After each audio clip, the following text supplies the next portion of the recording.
ابراہیم انکا حمید مجید۔ آئے تھے سیر کرنے، سیر گلشن کر چلے، سنبھال مالی باغ اپنا، ہم مسافر گھر چلے۔ بچھڑے سے اس انداز سے رت ہی بدل گئی، ایک ہی شخص جو سارے شہر کو ویران کر گیا۔ برادران اسلام، بچے کا نماز جنازہ جو تمہیں سامنے بیٹھی ہے، میں نے کربو بلا محلہ کا نقشہ یاد آ گیا۔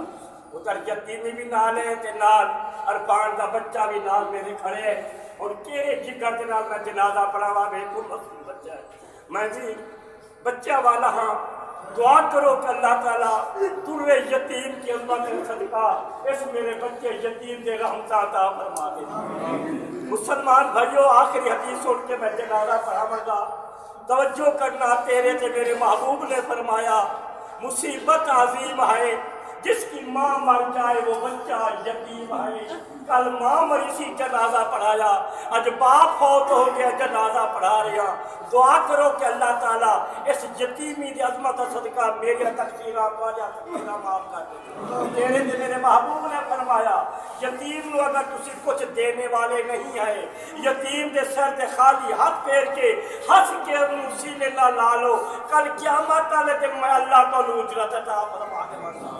حدیث پاک کی مسلمانوں توجہ کرنا، ہر لفظ میں موت کا فیصلہ کرنا ہے، مگر اے بچہ این بچیاں دی روزی واسطے، اپنے بچوں دی حلال رزق کمائی واسطے کوئی شراب خانے کے نہیں مریا، کوئی چلی خانے کے نہیں مریا، کوئی ڈکیتی وچ نہیں مریا، کسی چیز وچ نہیں مریا۔ ارے اللہ دے گھر دے شہر وچ بچوں دی حلال روزی کردیا کردا اللہ دی بارگاہ اپنے روح نو لبیک کہہ چھڈیا ہے۔ میرے محمد رسول اللہ کا واضح حدیث ہے، جو حلال رزق کمانے کے لیے پردیس میں جا کر روزی تلاش کرتا ہے مر جاتا ہے، وہ جنتی ہے۔ سبحان اللہ، وہ جنتی ہے۔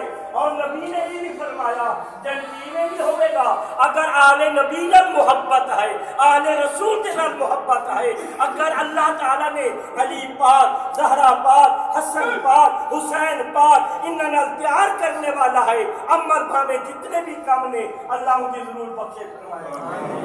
اسی مقام نے فرمایا من ماتا اللہ بغض محمد و آل محمد ماتا کافرہ، اگر روزی واسطے کیا ہے آل محمد دشمن بن کے کیا ہے، اگر مر جاندے اللہ فرماندے اوپر دی موت